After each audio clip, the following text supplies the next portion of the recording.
নমস্কার, দেখছেন কলকাতা টিভি। আমি সুচন্দ্রিমা। শুরু করছি বাংলা বলছে। লোকসভা নির্বাচনের প্রথম দফার ভোটের আগে লড়াই জমজমাট। উত্তরবঙ্গে ভোট প্রচারে তিন নেতৃত্ব।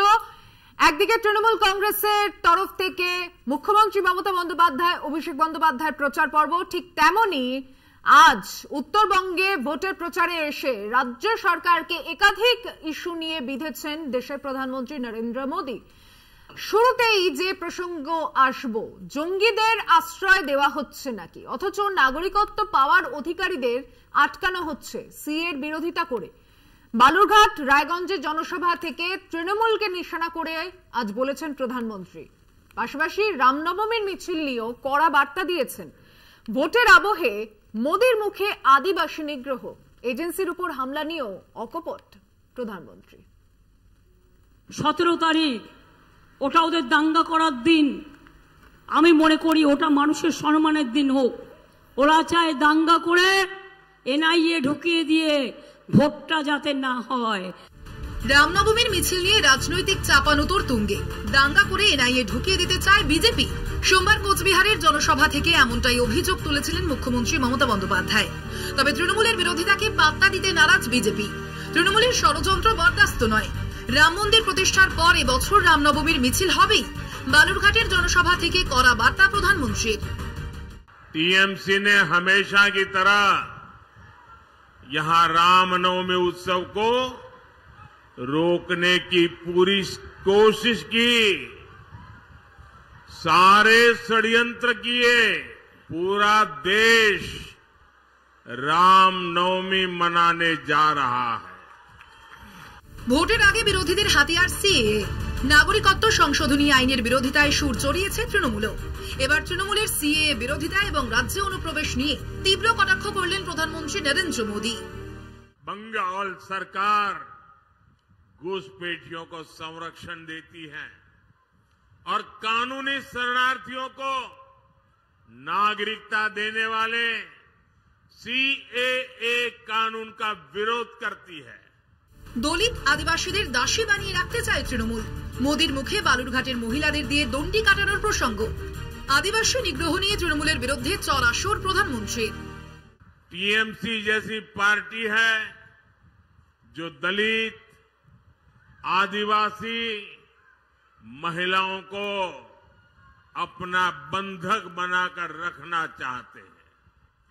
इसी बालूरघाट में 3 आदिवासी महिलाओं ने बीजेपी को ज्वाइन किया था, तो टीएमसी के गुंडे वहां आधमके थे।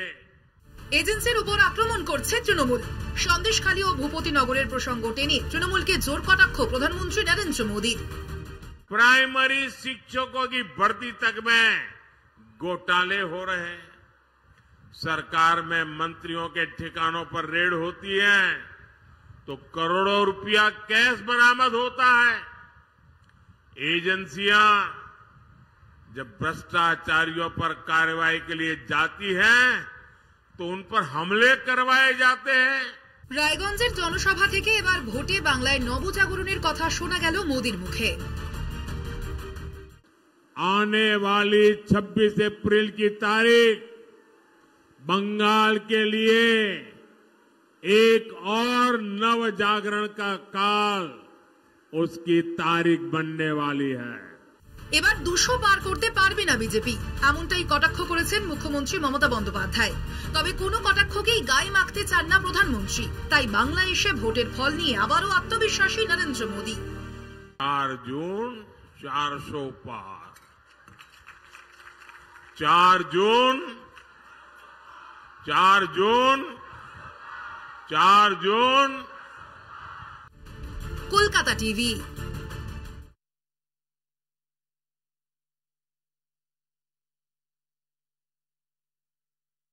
তীব্র কটাক্ষ মুখ্যমন্ত্রী মমতা বন্দ্যোপাধ্যায়। পারলে জিপ টেনে নিতাম, কিন্তু মোদী অমিত শাহ নই বলে পারলেও তা করব না। জলপাইগুড়িতে মমতার নিশানায় বিজেপি। পাশাপাশি মমতা বন্দ্যোপাধ্যায়ের দাবি 400 পাওয়া তো দূরের কথা, 200 আসনও এবার বিজেপি পাবে না।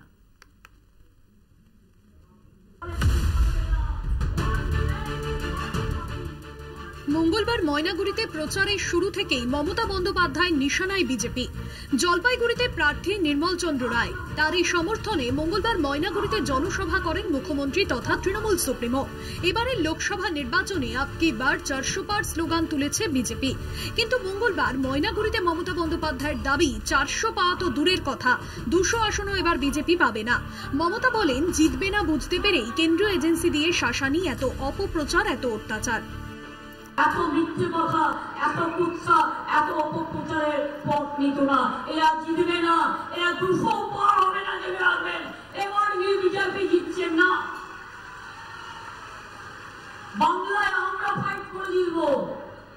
তেমনি অন্যান্য রাজ্য, তামিলনাড়ুতে স্ট্যালিনরা জিতলেন, পাঞ্জাবে অরবিন্দরা জিতলেন, ইউপিতে অখিলেশরা করবে। অন্যান্য যে জায়গায় যে পার্টি আছে শক্তিশালী, তারা সেইভাবে করবে। কিন্তু জেনে রাখবেন, বিজেপির খাত কিন্তু শূন্য হয়ে যাবে। বিজেপি সরকার থাকলে যুক্তরাষ্ট্রীয় পরিকাঠামো ভেঙে যাবে, মোদী সরকার থাকলে আর কোনো নির্বাচন হবে না। শিলিগুড়ির সভামঞ্চে মমতার নিশানায় বিজেপি। আপনি কথাই বলতে পারবেন না আগামী আদৌ নির্বাচন হবে কি? মোদী সরকার থাকলে আগামী দিন ভারতবর্ষে আর কোন নির্বাচন হবে না, ফেডারেল স্ট্রাকচার থাকবে না, কনস্টিটিউশন বলে কিছু থাকবে না। One man, one party, one nation, one election, one nation, one food, one nation, one good goody good. এই হয়ে যাবে আগামী দিনের অবস্থা। সুযোগ থাকলে জিপটা টেনে নিতাম, জলপাইগুড়ির জনসভা থেকে হুঙ্কার দিলেন মমতা বন্দ্যোপাধ্যায়। প্রসঙ্গত, চালসা যাওয়ার সময় তার গাড়ি দেখে বিরোধীরা চোর স্লোগান দেয় বলে অভিযোগ করেন মমতা। মমতা বলেন, তিনি নরেন্দ্র মোদী, অমিত শাহ নন। আর এত বড় সাহস, আমার গাড়িকে দেখে বলছে চোর চোর চোর। সুযোগ থাকলে জিপটা আমি টেনে নিতাম, ইলেকশন বলে কিছু বলিনি। ইলেকশন না থাকলেও আমি জিপ টেনে নেওয়ার কথা বলবো না। এ তো মোদী বলে, चुन चुन के देख लेंगे, चुन चुन के सबको जेल में कर देंगे। আমার মুখে শোয়া পেলে আমি চুপটি নিয়ে কথা বলতাম, কিন্তু আমি ওটা বললাম, ওটা আমি যদি করতাম করতে পারতাম, কিন্তু এরকম করবো। 2019-এ গোটা উত্তরবঙ্গ খালি হাতে ফিরিয়েছে তৃণমূলকে। এবারে তাই বিশেষ নজর উত্তরবঙ্গে। এদিকে বিজেপির লক্ষ্য 2019-এর ফলাফল ধরে রাখা, ক্ষমতা দখলের লড়াই, প্রচারে মোদী মমতা। এখন শেষ হাসি কে হাসে, তার জন্য 4 জুন পর্যন্ত অপেক্ষায় রাজ্যবাসী। কলকাতা টিভি।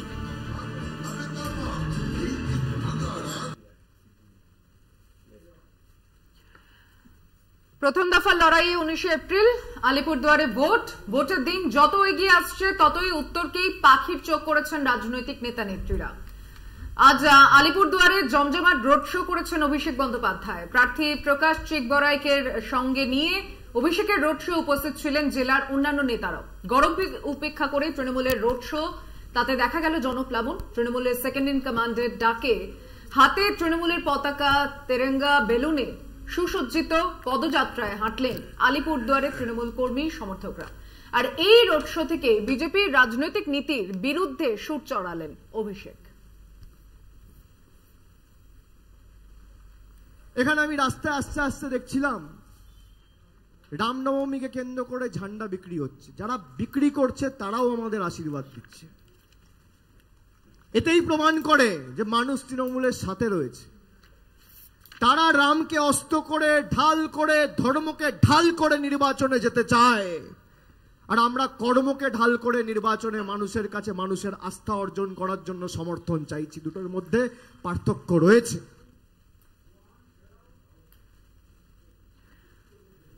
পাখির চোখ উত্তরবঙ্গে ত্রিফলা ভোট প্রচারের বিষয়গুলো নিয়ে এবার আলোচনা করার পালা। তবে একটা ছোট্ট বিরতি নিয়ে ফিরছি, আলোচনা করব অতিথিদের সঙ্গে। সঙ্গে থাকবেন বাংলা বলছেতে।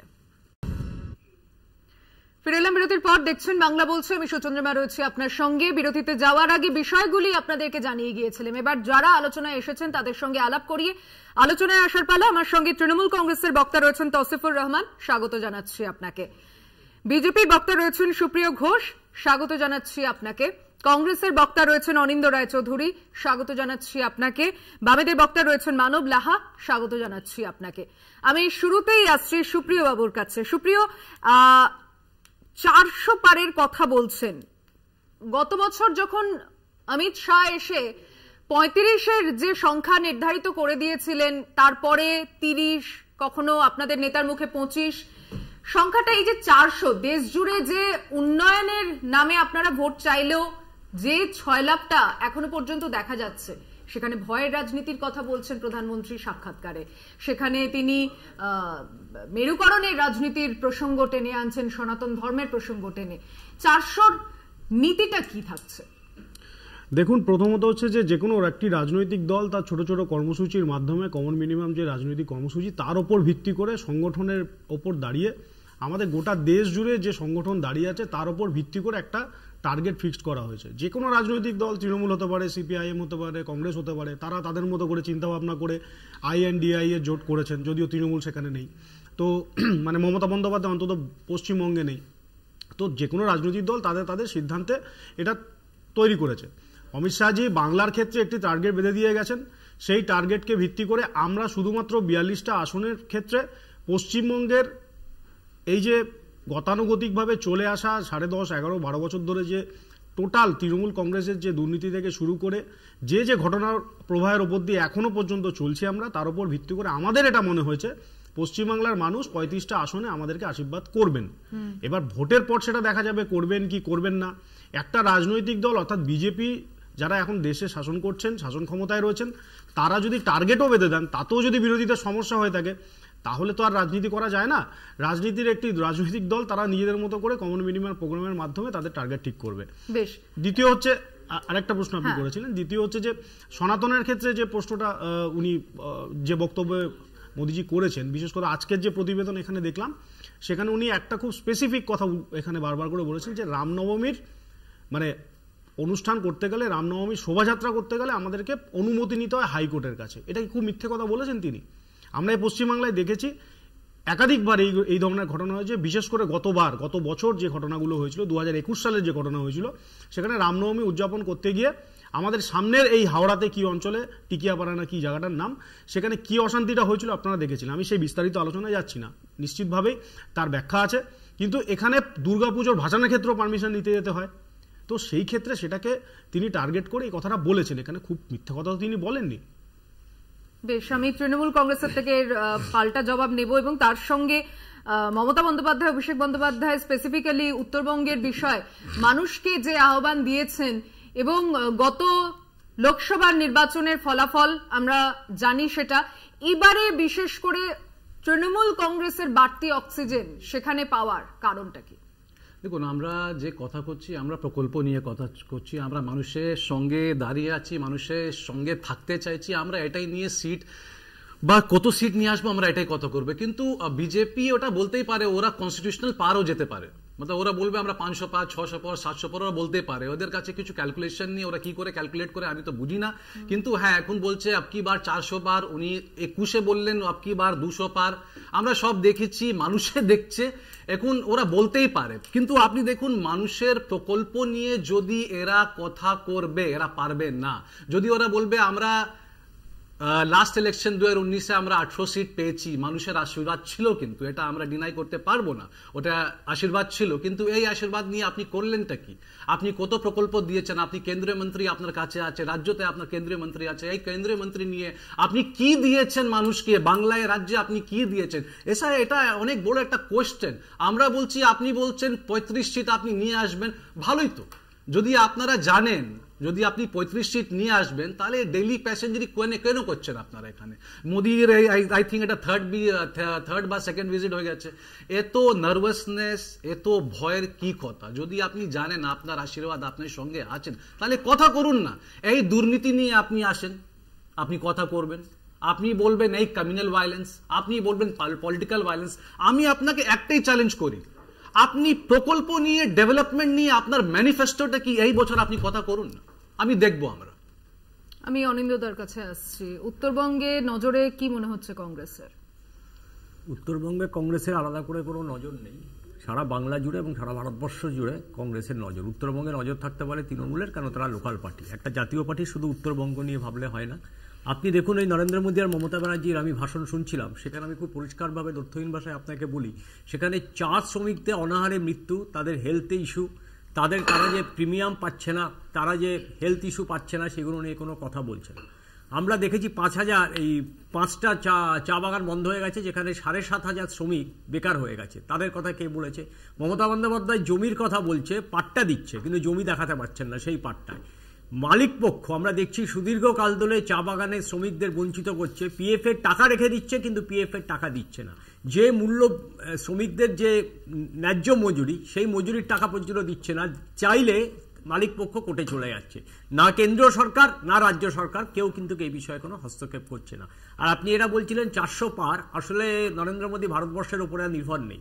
এখন উনি পাকিস্তান যাবেন, চীন যাবেন, আমেরিকা যাবেন, ইটালি যাবেন, বিভিন্ন জায়গা থেকে লোক জোগাড় করে বা সংখ্যা জোগাড় করে ওনাকে 400 পার হতে হবে। ভারতবর্ষের যে আজকে প্রেক্ষিত এবং প্রেক্ষাপট, সেই প্রেক্ষাপটে দাঁড়িয়ে নরেন্দ্র মোদী সরকার বা নরেন্দ্র মোদী বিজেপির সরকার 200 পার করতে পারবে কিনা সন্দেহ আছে। আর জন্য উনি পাকিস্তানের বিরিয়ানির টেস্ট একমাত্র আমরা জানি না, তুমিও খাওনি কোনোদিন পাকিস্তানের বিরিয়ানি। নরেন্দ্র মোদী গিয়েছিলেন নওয়াজ শরীফের ভাগ্নের বিয়েতে খেতে, এবং উনি পাকিস্তানের বিরিয়ানির সাথে খেয়ে টেস্ট করেছেন। এবং পাকিস্তানের সাথে কথা হয়েছে কিনা আমি জানি না, বা চীনের সাথে কথা হয়েছে কিনা জানি না, কেন চীন তো 2000 বর্গ কিলোমিটার নিয়ে নিচ্ছে এবং প্রতিদিন আমাদের চীন ভারতবর্ষকে আগ্রাসনের মাধ্যমে তারা দখল করছে, কিন্তু নরেন্দ্র মোদীর একটা শব্দ আপনি দেখতে পাচ্ছেন না। প্রশ্ন হচ্ছে খাদ্যবস্ত্র, সেই ভেজ বিরিয়ানি খাওয়াতে আমার ইচ্ছাও নেই খুব একটা।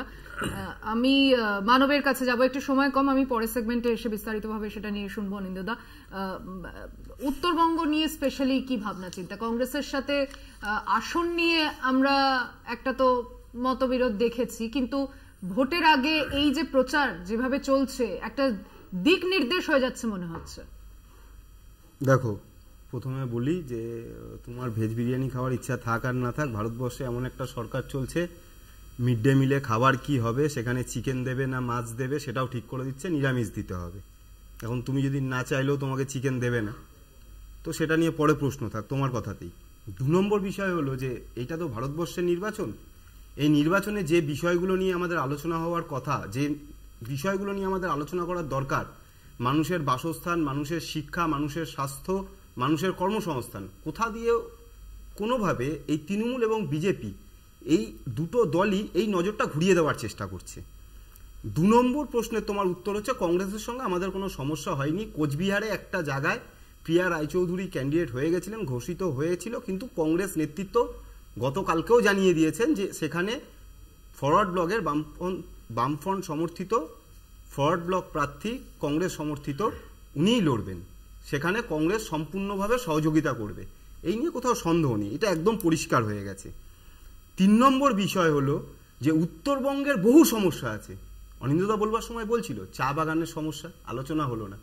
শিক্ষার ব্যবস্থার সমস্যা, আলোচনা হলো না। স্বাস্থ্য ব্যবস্থার সমস্যা, আলোচনা হলো না। খালি আলোচনা হচ্ছে কি শিল্প হবে, কোথায় কর্মসংস্থান হবে। আর দুটো রাজনৈতিক দল আজকে শিল্পের দিশা দেখাচ্ছে, কেউ ঘুগনি, চপ, মুড়ি শিল্প, ল্যাংচা শিল্প, আর অন্যদিকে কেউ বলছে পকোড়া ভাজলে পরে সেটাও নাকি বেকারত্ব দূরের একটা নিশান এ ভারতবর্ষে। কিন্তু আমার কাছে বড় প্রশ্নটা হলো যে উত্তরবঙ্গে প্রতিনিয়ত বিচ্ছিন্নতাবাদী দলদের সঙ্গে, আমি এটা আপনাদের চ্যানেলের মাধ্যমে অভিযোগ করছি, আমার আশা করব যে এটা নিয়ে আলোচনা হবে। উত্তরবঙ্গে তৃণমূল এবং বিজেপি, স্পষ্টভাবে বলছি, তৃণমূল এবং বিজেপি উভয় দুজনেই বিচ্ছিন্নতাবাদী সংগঠনগুলোর সাথে হাত মেলাচ্ছে শুধুমাত্র ভোট বৈতরণী পার হওয়ার জন্য। কান্তাপুরি পিপুল পার্টির সঙ্গে হাত মেলাচ্ছে গোর্খা জনমুক্তি মোর্চা।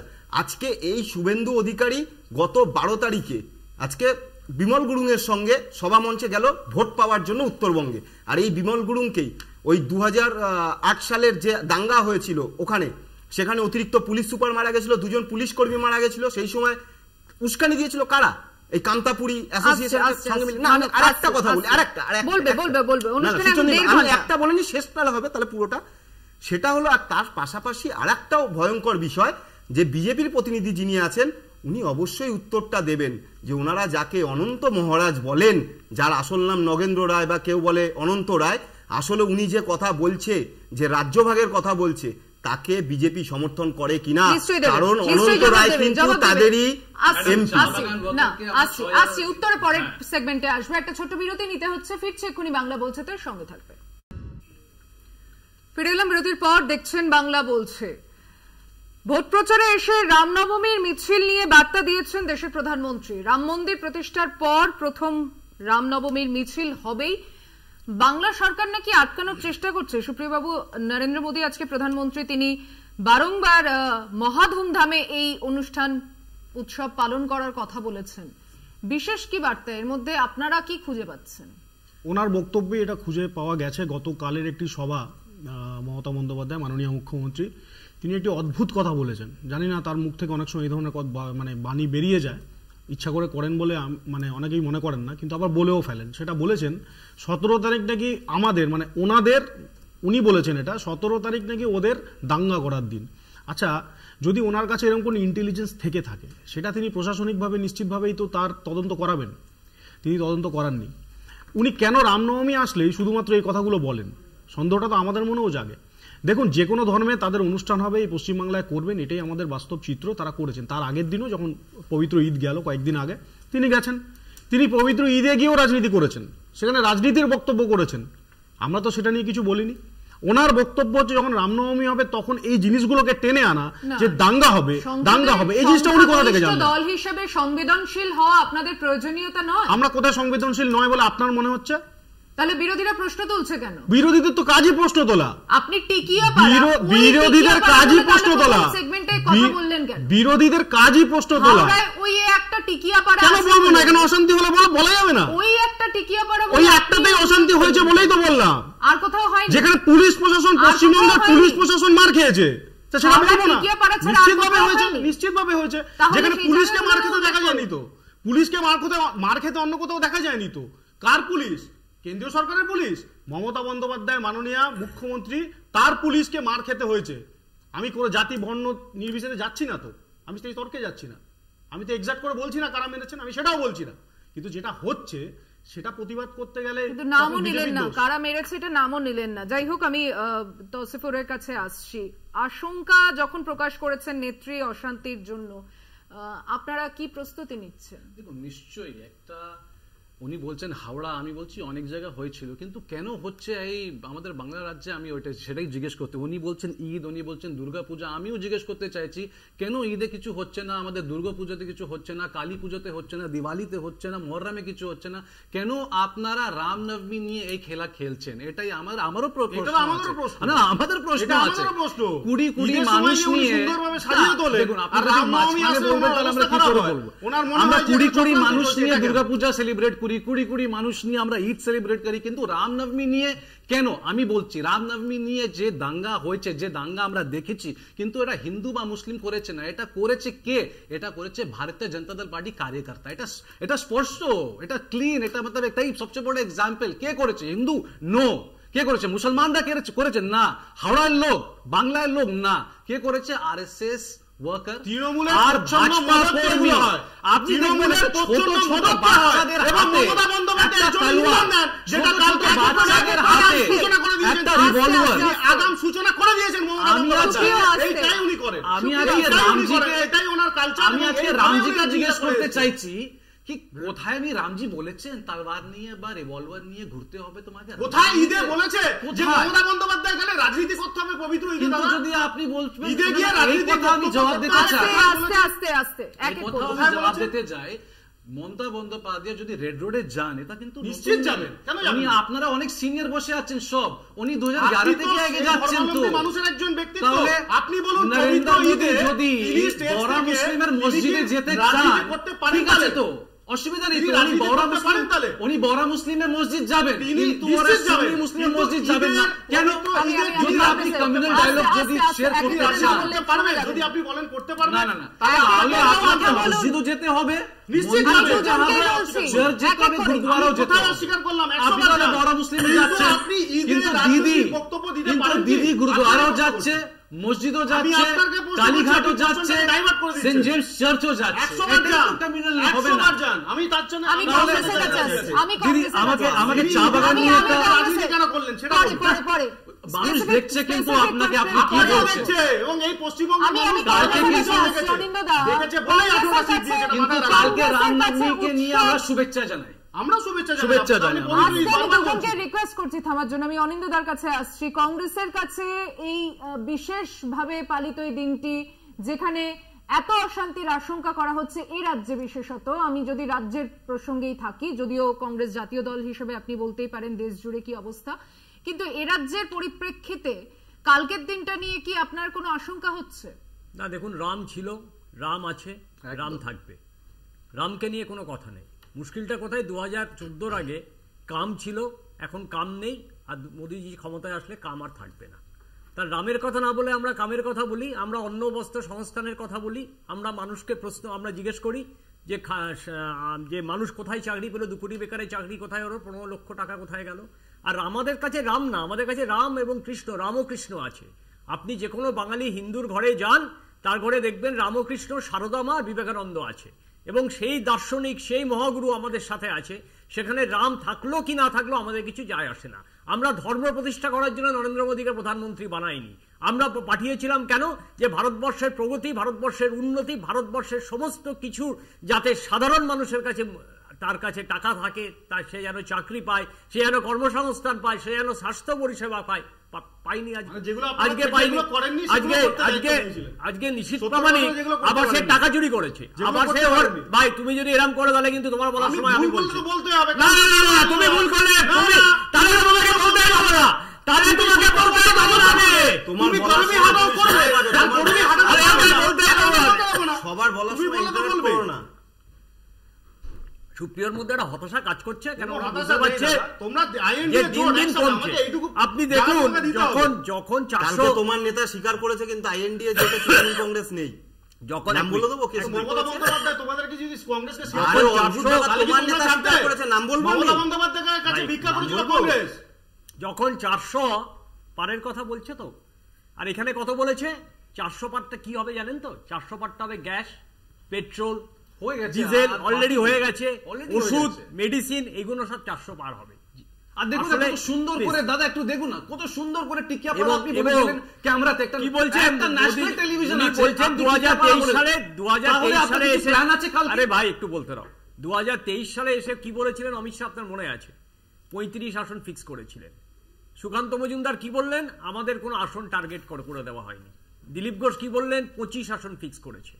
বালুরঘাটে গিয়ে বলছে আবার 30 আসন। যত দিন যাবে না আসনের সংখ্যা কমবে, আর দেখবেন জুন মাসের আগে এসে যদি আপনি দেখেন, দেখবেন ওটা 0 আসনে হয়ে গেছে, 0 আসন। আসলে বিজেপি এখানে পশ্চিমবঙ্গ না, সারা ভারতবর্ষে যে মহামারী তৈরি করেছে, এই মহামারীর বিরুদ্ধে কংগ্রেস লড়াই করছে। জাতীয় দলের সঙ্গে তো জাতীয় দলের লড়াই হচ্ছে। আপনি দেখুন মমতা বন্দ্যোপাধ্যায় মোদীর ভাষণে একটা সাধারণ মানুষের ইস্যু, প্রান্তিক মানুষের ইস্যু হয়নি। আজকে সুপ্রিয়কে আমি যদি 10টা প্রশ্ন করি, সুপ্রিয় উত্তর দিতে পারবে না। উনি বলেছিলেন 2 কোটি বেকারের চাকরি, হয়নি। 15 লক্ষ টাকা করে অ্যাকাউন্টে আসবে, হয়নি। মেডিসিনের দাম এত বাড়ছে কেন? বলেই কি উন্নয়নের কথা বলতে পারছেন না? না, ইলেকশন কি হিসাবে হয়? ইলেকশন ধর্মের ভিত্তিতে ইলেকশন হয় না ভারতবর্ষে। ভারতবর্ষে ইলেকশন হয় না ধর্মের ভিত্তিতে, ইলেকশন হয় কি উন্নয়নের প্রোগ্রেসকারের ভিত্তিতে। বলছে যখন একসাথেই বলতে পারতেন, মঞ্চটা কেন ভেঙে গেল বা ছাড়া কেন হয়ে গেলেন? ভোটের পরে ঠিক দেখুন, আমরা আরএসএস এর দুর্গার সঙ্গে আমরা জোট করব না। যারা 2004, 2006 কখনো কেন্দ্রীয় মন্ত্রী, রেলমন্ত্রী, কখনো কয়লা মন্ত্রী, কখনো আরএসএস ভালো, বিজেপি খারাপ, কখনো মানব। আচ্ছা দেখুন, আমি বলার সময় একটা কথা বলে দিই। আমাদের বামপন্থীরা যেটা বিশ্বাস করেন, আমাদের বামপন্থী নেতৃত্বরাও প্রথম থেকে একটা কথা বলে, কোন সরকার না চাইলে পরে কোথাও দাঙ্গা হতে পারে না। আজকে আপনাদের চ্যানেলেও আমি স্পষ্ট ভাষায় বলছি, এই দেশের সরকার আর এই রাজ্য সরকার না চাইলেও এই দেশের কোনো কোনাতে একটা দাঙ্গা হতে পারে না। এটা ঠিক নেই, এই বক্তব্যটা ঠিক নেই। দ্বিতীয়ত, আমরা বিশ্বাস করি ধর্ম যার যার উৎসব সবার, আর তার পাশাপাশি রাজনীতি যার যার উৎসব সবার। সবার উৎসবে সবাই সামিল হবে, এটাই ভারতবর্ষ। বিবিধের মাঝে দেখো মিলন মহান, এটাই আমার সংবিধান আমায় শিখিয়েছে, আমার গণতন্ত্র আমায় শিখিয়েছে। কিন্তু অদ্ভুতভাবে দেখতে পাচ্ছি এই গণতন্ত্রের হত্যা হচ্ছে, গলা টিপে হত্যা করা হচ্ছে। কারণ যারা এখানে শুধুমাত্র পশ্চিমবাংলার দাঙ্গার ইতিহাস নিয়ে পড়ে আছে, তাদেরকে জানিয়ে দেওয়া উচিত শেষ 5 বছরে ভারতবর্ষের ইতিহাসে সবচাইতে বেশি দাঙ্গা হয়েছে। আর যারা আজকে প্রতিদিন বলেনি, তোমার বলার সময় উত্তর দেবে, উত্তর দেবো তো আমি বলবো, তুমি চুপ করে দাও। দিল্লির দাঙ্গা, দিল্লিতে যখন ছোটবেলায় স্টোভ চালিয়েছে, এখন ভারত চালাচ্ছে। আরে ভাই, যেখানে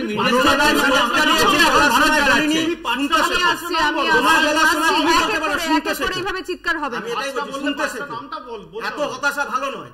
হতাশা 0 আসন থেকে মাইনাসে যাবে। স্বৈরাচারী আর অসহনশীলদের প্রথম লক্ষ্য, আমি তোমার বেলায় একটাও কথা বলেছি? তাহলে চুপ করে শোনো বসে।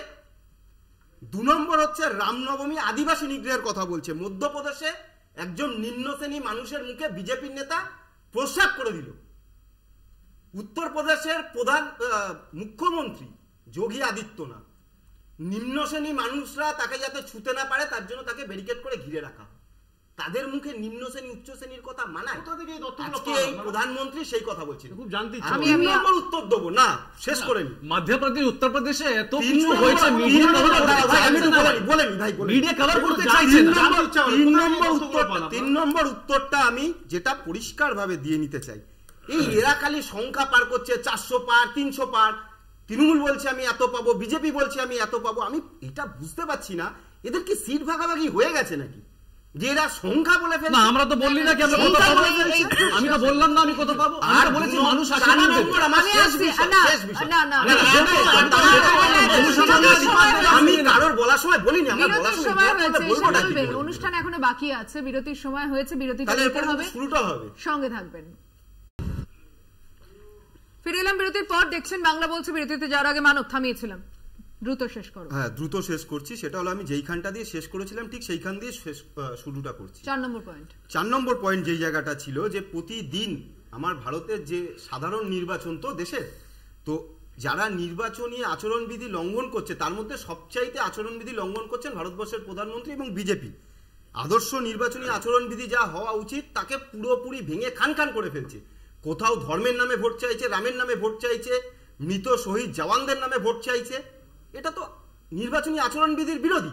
এখন প্রশ্নটা হলো যে ইস্তেহার নেই, কোনো দিশাহীন কোনো ইস্তেহার নেই এই বিজেপি, যে মানুষের কি হবে, মানুষের কি সুরা হবে। এরপরে মানুষের হাতে যখন কাজ থাকবে না তখন রামের কাছে কাজ চাইতে যাবে। এরপরে যখন নারীদের সম্মানহানি হবে তখন কি রামের কাছে বিচার চাইতে যাবে। এরপরে যখন কর্মসংস্থানের অভাব দেখা দেবে, আজকে রেলে 46 বছরে সবচাইতে খারাপ অবস্থা, রেলে শূন্য পদ। আরটিআই রিপোর্ট আসছে, সৈন্যতে নিয়োগ হচ্ছে না, বলছে বেসরকারি পদ্ধতিতে নিয়োগ করবে। আজকে ভারতবর্ষ কোন জায়গা দাঁড়িয়ে আছে? ভারতবর্ষ দিশাহীন ভাবে চলছে, ইলেকট্রাল বন্ডের নামে টাকা উঠছে, সিট ভাগাভাগি হচ্ছে, গায়ের জোরে রাজনৈতিক দলগুলোকে জেলের ভেতর পুরে দেওয়া হচ্ছে, স্বশাসিত সংস্থাগুলোকে কাজে লাগিয়ে নিজেদের আখের পুষ্টি করছে বিজেপির সরকার, এবং তারা তার ভিত্তিতে দাঁড়িয়ে বলছে আমি এত সংখ্যায় ভোটে জিতবো। অনিন্দদা, যদি ইন্ডি জোটের মানে এই বিজেপি যেভাবে তকমা দিয়ে থাকে, জোটটা যদি এখানে পশ্চিমবঙ্গে একত্রিত ভাবে এই লড়াইটা হতো, এই সবকিছু ইস্যুগুলোকে নিয়ে বিজেপিকে কড়া জবাব দেওয়া যেত না? না, আমরা মমতা ব্যানার্জির জন্য দরজা খুলে রেখেছিলাম।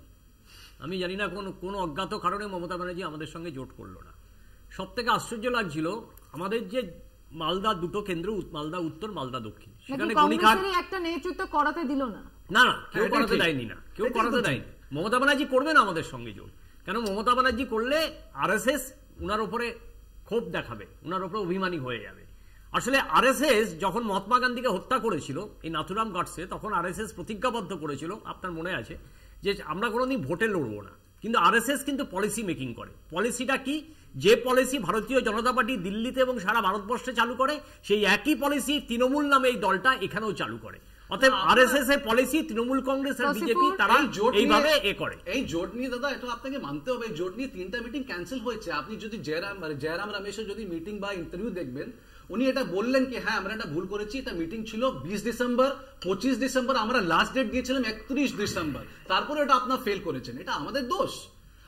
আমরা চাইছি শিলিগুড়িতে রাহুল গান্ধীর একটা বড় র্যালি হচ্ছে, আপনাকে ইনভাইট করবেন না, বলবেন না কি আপনারাও আসেন? এটা বলতে হবে। যেরকম বিহারে আপনি বললেন এই কথাটা কি রাহুল গান্ধী এই সময় এই ডেটে যাচ্ছেন, বিহারে রাহুল গান্ধী ছিলেন, ওখানে ছিলেন, ওটা রাহুল গান্ধী গাড়িতে হামলা করেছিল, আপনি বললেন না। তারপরে একটা বিষয়, যদি আপনি আইনসি মমতা ব্যানার্জি এমপি হয়েছিল ইন্দিরা গান্ধী চিতার আগুনে কংগ্রেস 1984 সাল করবো না, মানবো না। 1984 সালে যে জাতীয় কংগ্রেসের প্রতীকে করেছিল, মানবো না। এটা বুঝতে হবে তোমাকে। নীতির কথা মাথায় রেখে মিষ্টতা প্রয়োজন ছিল কি ছিল না সেটা বিষয় এখনো ভোটের পরে তৃণমূল কংগ্রেস বলেছে দেখা যাবে। কংগ্রেস জানি না তারা কি সিদ্ধান্ত নেয়। ইন্ডিয়া অ্যালায়েন্স মানে বাংলায় একটা বিরতি নিয়ে বাংলা বলছে, সঙ্গে থাকবেন। ফিরে এলাম বিরতির পর। এবার সুপ্রিয়র কাছে আসার পালা। বালুরঘাটের জনসভা থেকে রাম মন্দির প্রতিষ্ঠার পর সেই মিছিল নিয়ে যে বার্তা দিচ্ছেন, এবং এখানে বিরোধীদের, তথাকথিত আপনাদের বিরোধীদের মুখে যে আশঙ্কার কথা আপনিও শুনলেন, প্রত্যুত্তর কি? প্রত্যুত্তর তো আমি প্রথমেই বললাম, দেখুন এরা বিরোধিতা করবে, তাদের বিরোধিতা করবার জন্য যে এজেন্ডার প্রয়োজন আছে তারা করবে। আজকে কংগ্রেস সিপিএম এর মুখে শুনতে হচ্ছে কর্মসংস্থানের কথা, গ্যাসের দামের কথা, এদের টোটাল এজেন্ডা। আজকে সিপিএম যখন ক্ষমতায় ছিল, আপনারা বলছেন না কেন? ক্ষমতায় ছিল, আমরা বলছি তো, এটাই এখন বলছি। সিপিআইএম যখন ক্ষমতায় ছিল, প্রত্যেকটা ইউনিয়ন বাজি করতে করতে 8 ঘন্টার দাবিকে সামনে রেখে গোটা ফ্যাক্টরি, গোটা কলকারখানাকে ধুলিস্যাৎ করে দিয়েছে। মমতা বন্দ্যোপাধ্যায় এখনকার যিনি মুখ্যমন্ত্রী, তৎকালীন বিরোধী দলনেত্রী, কঠিন লড়াই লড়েছে, এটা তো আমরা অস্বীকার করি না। বারবার করে বলা হয়েছে এখানে হাজার হাজার কলকারখানা বন্ধ হয়েছে, তারা বলে আবার শিল্পের কথা। কম্পিউটারকে বন্ধ করে দেওয়া একটা রাজনৈতিক দল, আপনাদের এজেন্ডাটা কি? শিল্পের কথা। আপনাদের এই বছর এজেন্ডা জানতে চাই। এজেন্ডা হচ্ছে 2 লাখ বেকারের চাকরি, যে আপনাদের 2 কোটি, তোমরা 2 কোটি, আমরা এই যে মাঝখানে বলবে 2 কোটি 2 লাখ বলে দিচ্ছি। আজকে প্রধানমন্ত্রী বারবার করে এটা বলেছেন, এই যে করোনা পিরিয়ড, তার পরবর্তীকালের সময় 80 কোটি ভারতবর্ষের মানুষকে বিনামূল্যে রেশন দেওয়ার কাজটা ভারতীয় জনতা পার্টি আবার পিএম কেয়ার ফান্ড নিয়ে তো হিসাব দিচ্ছেন না। এই যে বলতে দাও, তাহলে শুনে নাও যে তুমি এজেন্ডা চাইছিল তো, আমি তোমাকে এজেন্ডা দিচ্ছি। তার মধ্যে 6 কোটি পশ্চিমবঙ্গে, 11 কোটির ওপরে শৌচালয়, মা বোনদের ইজ্জত তাদেরকে হাতে করে নিয়ে সেই সময় যেত তো কংগ্রেস আমলে, যেটা কংগ্রেস করে দিল। এইবার যখন আমরা এজেন্ডা বলবো তখন অন্য এজেন্ডা চলে আসবেন। এজেন্সি নিয়ে কত মিনিটের বক্তব্য রেখেছে শোনাবো? কি দরকার দেশের প্রধানমন্ত্রীকে বালুরঘাটে প্রচারে এসে এজেন্সি নিয়ে এত কথা কেন বলতে হবে? উনি নিয়ে তো কথা বলতেই পারেন। পশ্চিমবঙ্গ ছাড়া এমন একটা রাজ্য দেখান যেখানে এজেন্সি কারোর নামে তথ্য থাকলে তাকে গ্রেফতার করতে হোক বা তাকে কোনোভাবে জিজ্ঞাসাবাদ করতে হতো। বলবো অন্য রাজ্যের নাম, অজিত পাওয়ার, শুভেন্দু অধিকারী,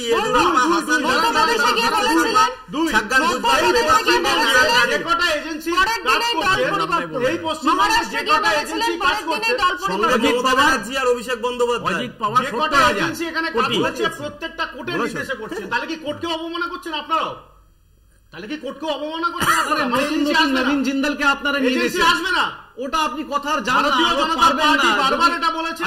এবং নরেন্দ্র মোদী আমাদের প্রধানমন্ত্রী, দেশের প্রধানমন্ত্রী, এটা আবার আমি রিপিট করছি, এরপর আরো ভয়ঙ্কর রূপে এজেন্সি কাজে লাগবে। কারণ দেশের মধ্যে যারা দুর্নীতি করবে তাদেরকে তাদের সাজা পেতে হবে। এজেন্সি বিজেপি করে, এটা আমি ওপেন বলছি, এটা লুকিয়ে চলে এজেন্সি তো আপনাদের সঙ্গে আছে, ওটা আমরা জানি। এজেন্সি আপনাদের সঙ্গে, বলুন না, আপনারা তো ডেট ফিক্স করতে, আমি বলছি এটা কোর্টকে দিয়ে বলে, আপনারা তো ডেট ফিক্স করতে, কবে রেড হবে এজেন্সি এটা তো কথা। একদম ঠিক বলেছেন। সমর্থন করছে দেশের মধ্যে যারা সমর্থন করছে, আমি আপনাকে সমর্থন অদ্ভুত, আমি আপনাকে সমর্থন করছি। দেশের মধ্যে যারা দুর্নীতি করেছে তাদেরকে আপনারা শাস্তি দেবেন, খুব ভালো কথা। কিন্তু বলতে হবে ললিত মোদী, বিজয় মালিয়া দেশের করবে কেন? বলতে হবে অজিত পাওয়ার, শুভেন্দু অধিকারী, থেকে নারায়ণ রায় কেন শাস্তি দেওয়ার ব্যবস্থা হলো না?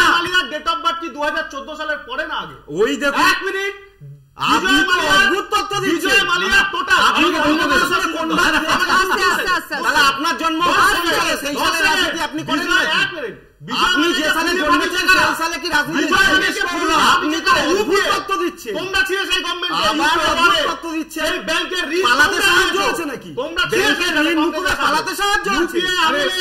নীরব মোদী অবশ্যই শেষ হয়। নীরব মোদীকে তৈরি আচ্ছা, সব ওই সময় আপনারা ওয়াশিং মেশিনে আছেন, ওয়াশিং মেশিনে আছেন কি আপনারা? 2014 সালে নীরব মোদী তৈরি হয়েছে, 2014 সালে 2014 সালে হয়েছে।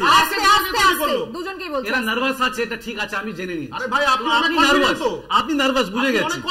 আর আজ সেন্ট্রাল এজেন্সি আপনাদের কাছে আছে, ওটা আমি মেনে নিয়েছি। কেন বলছি?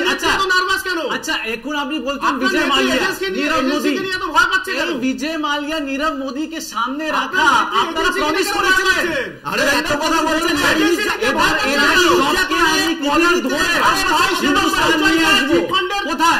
নারী নির্যাতনে ভারতবর্ষ কত নম্বরে? শিশু মৃত্যুতে ভারতবর্ষ কত নম্বরে? খাদ্য সংকটে ভারতবর্ষ কত নম্বরে? আপনারা এজেন্ডা কথা বলছেন, মানুষের কথা বলেন না। আপনারা তথ্য দিয়েছেন, ভারতবর্ষের সবচেয়ে দেশের ভোটের উত্তর সেই জন্য শূন্য করে দিয়েছে। পিএম কেয়ার ফান্ডের ইলেকট্রাল বান্ডের তথ্য আছে,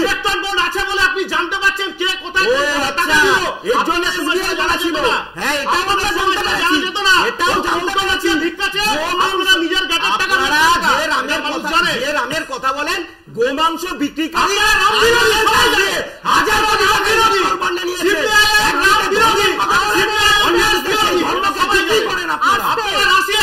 আপনারা ভারতবর্ষের ভারতীয় আপনারা, ঠিক আছে, দেশের উপর না পারলে রাশিয়া চলে গেছে, সবাই জানে এটা। নতুন করে আর আপনাকে এখানে বলতে হবে না। আমি একটা সিরিয়াস ডিবেট চলছে, আমি একটা সিরিয়াস পয়েন্ট দিতে চাই। আপনারা সবাই জানেন, ভিউয়ার্স কেও আমি বলতে চাই, হোয়াট ইজ CSDS? CSDS কি? The centre for the studying of developing society, যে নিয়ে নরেন্দ্র মোদী এটা কথা করবে না। মানুষ কি চাইছে? মানুষ কিন্তু নতুন প্রকল্প চাইছে না। মানুষ বলছে যে আপনি প্রমিস করেছিলেন, যে আপনি ওয়াদা করেছিলেন, ওটা আমাদেরকে দেন। কি আছে CSDS? আপনাকে দেখাতে চাইছি, অনেক ইম্পর্টেন্ট সবার জন্য। উনি কথা করছেন রাম মন্দির আর হিন্দুত্ব নিয়ে, কিন্তু ভারতবর্ষের মানুষ কি কথা করতে চায়? আনএমপ্লয়মেন্ট কতজন করতে চায়? পুরো স্ট্যাটিস্টিক নিয়ে কথা বলছি। CSDS unemployment 27%, price rise 23%, development 13.3%, corruption 8%, তারপরে এসেছে রাম মন্দির হিন্দুত্ব 8% আর 6%। কিন্তু সেটাই নিয়ে মানুষরা চাইছে এই 2024-এ আপনি এটা নিয়ে কথা করবেন, কাজ করবেন কিনা। এটা কোন নির্বাচন? এটা ইন্ডিভিজুয়াল। আগে তুমি একটা উত্তর দাও, এটা নির্বাচন নাকি? অবশ্যই এটা পশ্চিমবঙ্গের নির্বাচন। আমরা পশ্চিমবঙ্গ নেই, লোকসভা এরকম এটা কিসের নির্বাচন? আমি একটা বিরতিতে যাচ্ছি, ফিরছি এক্ষুনি বাংলা বলছেতে। বিরতির পর সঙ্গে থাকবে। ফিরে এলাম বিরতির পর। একেবারে আমরা শেষ ভাগের দিকে আসছি। আলোচনায় একটু সংক্ষিপ্ত বক্তব্য রাখতে অনুরোধ করব। কংগ্রেসের কাছে আসছি। অভিষেক বন্দ্যোপাধ্যায় এখানে বলছেন যে বিজেপি জিতলে লক্ষ্মীর ভান্ডার তো বন্ধ হবেই, পাতে পড়বে না মাছ। রামনবমী গত বছর দিল্লিতে নভেম্বর মাসে একটি বিজ্ঞপ্তি জারি করা হয়েছিল, এছাড়াও বিজেপি শাসিত যে কোনো জায়গাতেই, যে বিশেষ এই দিনে সেখানে কোনো মাছ মাংস খাওয়া যাবে না। আমরা মাছে ভাতে বাঙালিদের কাছে এই সংস্কৃতি, ভোট বাক্সে কি মানুষ জবাব দেবে? প্রথমত বলি, অভিষেক বাবু কেন এই কথা বললেন আমি জানি না। বাঙালি মাছে ভাতে, বাঙালি তেলে জলে, এবং বাঙালি সংস্কৃতিতে, বাঙালি শিল্পে, বাঙালি সাহিত্যে। অতএব নরেন্দ্র মোদী এখানে এসে কি বলবেন তার উপরে বাঙালি মাছ খাবে না, সেটা হতে পারে না। কেন এখানে অভিষেক বাবুর পিসির সরকার চলছে, উনি যতদিন না চাইবেন ততদিন মাছ বন্ধ হবে না। আর ওনারও ক্ষমতা নেই যে বাঙালির পাত থেকে মাছ কেড়ে নেওয়ার। 1 নম্বর। বিজেপি দেখুন কিরম দ্বিচারি কথা বলে। বিজেপি গরুকে মাথা বলে, গোমাথা বলে। আর ভারতবর্ষে দুটো কোম্পানি যারা গোমাংস রপ্তানিতে প্রথম এবং দ্বিতীয়, এবং দুটো কোম্পানিরই হচ্ছে অ্যাসেট হচ্ছে আপনার সব থেকে বেশি বিজেপিকে টাকা দিয়েছিল, এবং তারা গুজরাটে অবস্থিত। 2 3 নম্বর আমি আপনাকে বলি, আজকে কংগ্রেসের ইস্তাহারটা একটু বললে আপনি বুঝতে পারবেন যে কংগ্রেস কেন স্বাভাবিক মানুষের চাহিদা নিয়ে কথা বলে। আজকে কংগ্রেস কি বলেছে? 30 লক্ষ সরকারি চাকরি দেবে কংগ্রেস যদি ক্ষমতায় আসে। বলেছে মূল্যবৃদ্ধি নিয়ন্ত্রণ করতে হবে। মোদীজির মুখে একবারও মূল্যবৃদ্ধির কথা শুনেছেন? শোনেননি। কংগ্রেস বলেছে মণিপুরকে শান্ত করতে হবে। কংগ্রেস বলেছে সংরক্ষণ, 50% মহিলাদের সংরক্ষণ করতে হবে সরকারি চাকরির ক্ষেত্রে, এবং প্রতি মহিলা, প্রান্তিক মহিলা, গরিব মহিলাদের বছরে উনি টাকা দেবেন হচ্ছে 1 লক্ষ টাকা করে ওরা দেবে প্রতি বছরে, এবং প্রত্যেক মহিলার অ্যাকাউন্টে এই টাকা যাবে। আপনি বলছিলেন তো আবাস যোজনা থেকে শুরু করে সমস্ত জায়গায় দুর্নীতি। আমি সুপ্রিয়কে 8-10টা প্রশ্ন করব, সুপ্রিয় উত্তর দেবে 1, 2, 3 করে, তাহলে বাংলার মানুষ নিশ্চয়ই বিজেপির প্রতি আকৃষ্ট হবে এবং বিজেপিকে ভোট দেবে। প্রথম হচ্ছে 15 লাখ টাকা কোথায় গেল? সড়ক যোজনায় 150 কোটি টাকা কেলেঙ্কারি হলো। বিজয় মালিয়া কবে ফেরত আসবে? 5টি এয়ারপোর্ট উইদাউট টেন্ডার কেন আদানিকে দেওয়া হলো? এটিএমে 150 লোকের মৃত্যুর পর কেন কম্পেনসেশন পাওয়া গেল না? লোকপাল বিলের কি হলো? মেক ইন ইন্ডিয়াতে কটা কোম্পানি সাড়া দিয়েছে? কৃষকরা এমএসপি পাচ্ছে না কেন? 100 দিনের কাজে বরাদ্দ কমছে কেন? মিড ডে মিলে বরাদ্দ কমছে কেন? ফাদার্স ডে স্বামীকে বিনা বিচারে রাখা হয়েছিল কেন? বিলকিস বানি 11 জন ধর্ষককে স্বাধীনতার দিন যেখানে কনভিকশন হয়ে গিয়েছিল তারপরও ছেড়ে দেওয়া হলো কেন? হাতরাস উন্নাও কবে বন্ধ হবে? বন্ধ হবে কবে মণিপুরের আগুন? কবে পুলওয়ামা কাণ্ডের অপরাধীরা ধরা পড়বে? এই উত্তরগুলো নিশ্চয়ই সুপ্রিয় আমাদেরকে দেবে। হয়েছে বলবো? এই প্রশ্নগুলো নিয়ে কয়েকদিন আগে 3টে নির্বাচনে তোমরা গেছিলে না কংগ্রেস? কি হাল হয়েছে দেখেছো তো? মধ্যপ্রদেশের মানুষ তোমাদের কি এই প্রশ্নগুলোর উত্তর দিয়েছিল? আমরা জানতে চাই। 1 দ্বিতীয় হচ্ছে যে 15 লক্ষ কথার যেটা তোমরা বারবার করে বলো না, মোদী পুরো ভার্সনটা তোমরা বলো না, হাফ ভার্সন বলো। আর উন্নাও আর হাতরাসের ঘটনা এখন প্রায় সমাপ্ত, এখন আর কিছু নেই, ঠিক আছে? আর মণিপুরের কোনো ঘটনা যেটা নিয়ে বলেছে না হয়েছে, নিশ্চয়ই 100%। সেকেন্ড হচ্ছে এই যে মণিপুরের ঘটনা নিয়ে আপনারা কোথাও দেখেছেন বিজেপির কোনো নেতার স্টেটমেন্ট যে এগুলো নিয়ে চক্রান্ত হচ্ছে, যেটা আমরা পশ্চিমবঙ্গে দেখতে পারি, সন্দেশখালী হোক বা অন্য কোনো জায়গা হোক? কি করে আপনি বলবেন ওখানে নারীকে করে গুলি করে এখানে কি কোনো রাজনৈতিক নেতৃত্ব কি ওখানে ইনভলভ ছিল? বিজেপি ওটাইকে বলে এথনিক ক্লিনজিং যে হয়েছিল ওখানে মণিপুরে, তার বিরুদ্ধে আপনি বলতে বিরোধীরা যে দাবিগুলো তুলছে তার বিরুদ্ধে বিজেপি ভেবে বলছি, আপনি ভেবে বলুন, আমাকে ভাবাতে হবে না আপনার। আপনি বলেছিলেন সন্দেশখালীতে শেখ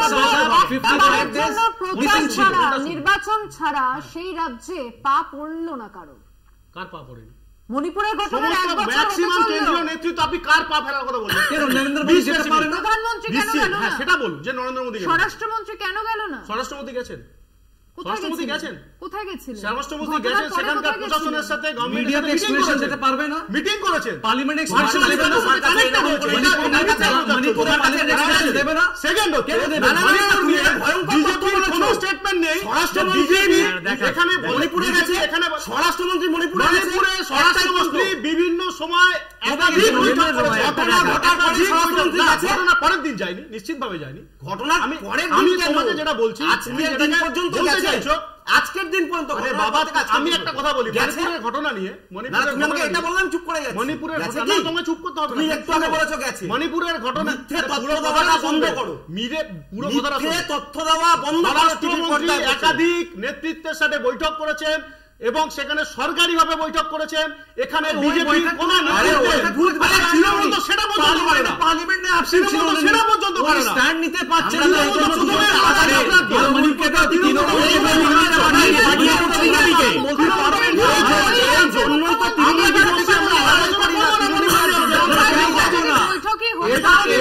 ন্যাশনাল ইস্যু ছিল ছিল। আমরা কি ব্যাকওয়ার্ড করছি? মুখ্যমন্ত্রী কেন সরালেন না? এনডিএন সিং এখনো পর্যন্ত সেখানে চেয়ারে বসে আছে। দফায় দফায় বৈঠকের পরিণামটা কি হয়েছিল এটাই জানতে চাওয়া হচ্ছে। নিশ্চিতভাবে যেখানে যে প্রশ্নগুলো উঠেছে, কোন বিজেপি নেতৃত্ব ইনক্লুডিং আমি যেখানে বসে আছি কথা বলছি, আমরা এই ঘটনাকে বলিনি তো কোথাও হয়নি, বা এর সাথে যে সমস্ত কর্মকাণ্ডগুলো যুক্ত ছিল সেগুলো যে নিন্দনীয় সেগুলো আমরা বারবার করে বলেছি। তাহলে ভোটের ময়দানে এই কথাগুলো আসছে না? সেকেন্ড না, এটা আপনারা আনতে চাইছেন, আপনারা আনতে পারেন। আপনারা সন্দেশখালী আনতে পারেন, আপনারা আজকে কিন্তু মহিলা নিয়ে আবার আপনার কাছে সন্দেশখালী নিয়ে আপনারা কথা বলেছেন, আমরা মণিপুর করে কথা বলতে পারবো না। মানুষেরা বুঝতে পারছেন যে সন্দেশখালী ঘটনাটা কি হয়েছে। আমরা উন্নয়ন নিয়ে কথা বলতে পারবো না, আমরা হাতরাস নিয়ে কথা বলতে পারবো না। বলছেন তো কেন বলবো না? এই ওয়াদা নিয়ে এই প্রমিস নিয়ে আপনারা ভারতবর্ষে এসেছেন।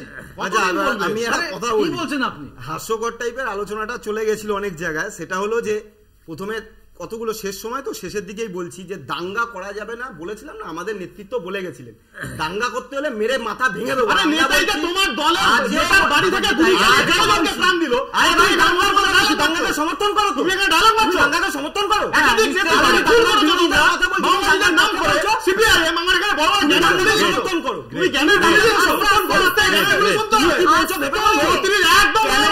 তুমি দাঙ্গা সমর্থন করছি, দাঙ্গা সমর্থন মাত্র তোমার বাড়ির ছাদ থেকে নেতাইতে কি হয়েছিল? আমার বাড়ির ছাদ থেকে নেতাই দেখা হয়েছিল, আমার বাড়ির তোমার নেতৃত্বের বাড়ির ছাদ থেকে কি হয়েছিল? চাঁদ দেখা সিঙ্গুরে তাপসী মালিক মনে নেই? বামতলা মনে নেই? তাপসী মালিকের বাবার স্টেটমেন্টটা একটু দেখে নেই, মনে নেই তোমাদের? আজকে বড় বড় এখানে ভুলে যাচ্ছ তুমি। আচ্ছা সেই সময় সিপিএম নীতি কথা বলবে, সেই সময় তোমরা কোথায়? সিপিএম নীতি কথা বলবে, সেই সময় তোমরা 55,000 কলকারখানা বন্ধ করেছো তোমরা। আমি 55 তোমরা বলছো যে এখানে নীতি কথা। সুচন্দ্রাদি আমি তোমাদের চ্যানেলে বলতে চাইছি 55,000 দায়িত্বের সাথে বলছে যেখানে 55,000 কলকারখানা শিল্প শ্রমিক বানাই নিজে বন্ধ করবে। কৃষি আমাদের 55,000 কলকারখানা সিপিএম বানাই নিজে বন্ধ করবে। পলিটিক্স এরকম চলবে? কাপড় নিয়ে, মাংস নিয়ে, না এবার আমি রেলওয়ে নিয়ে চলবে? আমিও জানতে চাইছি। একটু আগে সুপ্রিয় বলবার সময় বলছিল যে আমরা রাম বিরোধী। আমি বলছি যে বামপন্থীরা হলো সবচাইতে ধর্ম অন্তঃপ্রাণ, কারণ ধর্ম আমাদের শেখায়, এটা সবাই শুনে আমাদের শেখায়, এটা সবাই শুনে। সেই জন্য করোনার সময় আমাদের ছেলেরা কিভাবে মানুষের ব্যবস্থা করেছে, সুরাহা করেছে, আর প্রধানমন্ত্রী সেটা বিশ্বাস করছে না, বিশ্বাস করছে না, মানুষ চায় না। ওই দিলীপ ঘোষদেরকে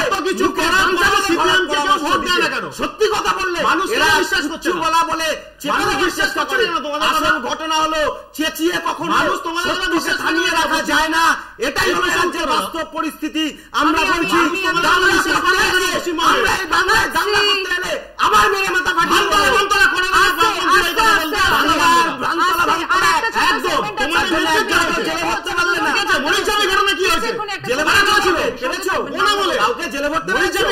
প্রমাণ করে কাউকে জেলে ভরতে পেরেছো, প্রমাণ করতে পেরেছো, কোর্টের আসবো সেদিন প্রত্যেকটা ভাই ভারতের সরকারের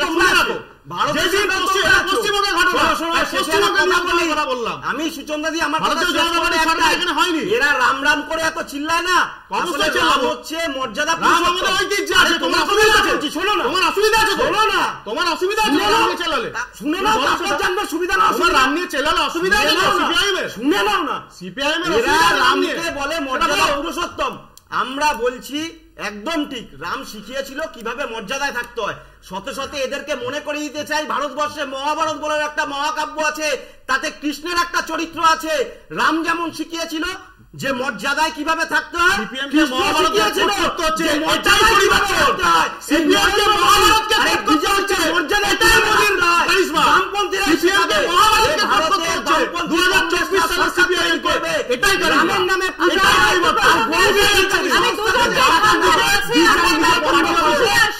সুপ্রিয় মানব, দুজনকেই বলছি প্রসঙ্গে আমরা একটু থাকার চেষ্টা করবো একদম অল্প সময়।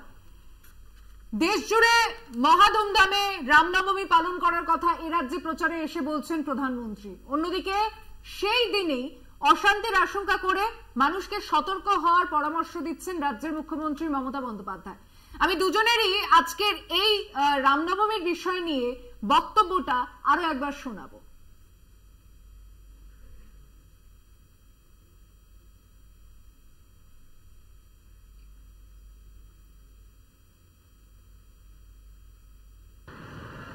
আমি চালসায় আসছিলাম, মিটিং যে কেউ পলিটিক্যাল পার্টি রাস্তায় করতেই পারে, আমার কোনো আপত্তি নেই।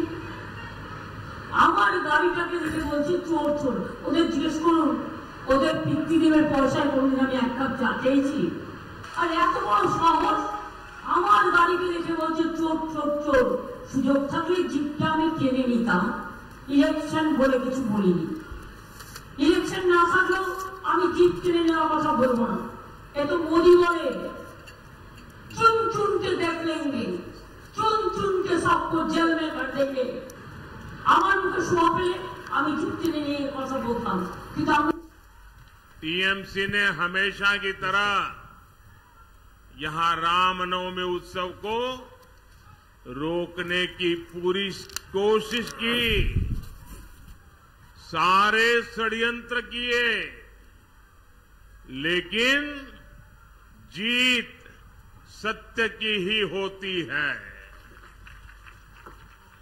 इसलिए कोर्ट से अनुमति मिल गई है।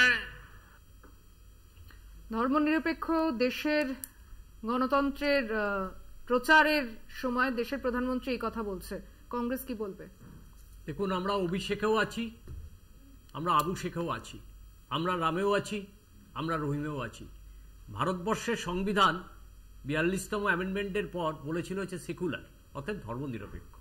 রাম রামের মতো থাকুক, আমরা আমাদের মতো থাকুক, কিন্তু একজন রাষ্ট্রের পিতার বা একজন প্রধানমন্ত্রীর কাজ শিক্ষা, স্বাস্থ্য, কর্মসংস্থান, স্বাস্থ্যের কথা বলতে হবে, শিক্ষার কথা বলতে হবে, স্বাস্থ্যের কথা বলতে হবে। সেখানে রামের কথা বললে স্বাস্থ্য হবে না, শিক্ষা হবে না, কর্মসংস্থান হবে না।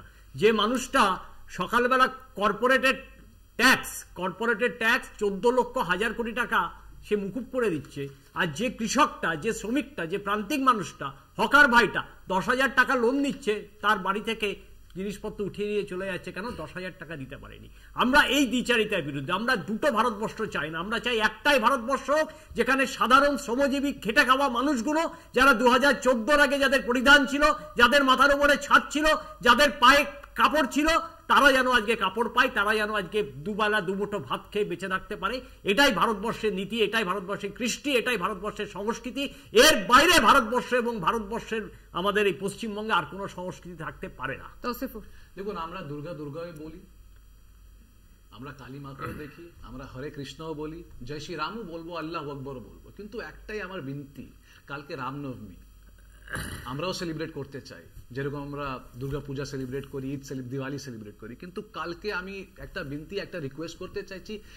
হতেই পারে আমাদের আইডিওলজি একটা আলাদাই ফোরামে আছে, আইডিওলজি ম্যাচ করবে এটা তো সঠিক না কি ম্যাচ করতে হবে আর আমাদেরকে আপনার আইডিওলজি মানতেই হবে, কিন্তু এই কালকে একটা রিকোয়েস্ট, কালকে ভাজপা কর্মী থেকে আমি রিকোয়েস্ট করছি, কালকে কিছু করবেন না। কিন্তু উনি যে সুপ্রিয় বাবু উনি বলে দিয়েছেন, একটা টার্গেট করে বলে দিয়েছেন টিকিয়াপাড়া, মনে হয় কালকে কিছু প্ল্যান আছে নাকি?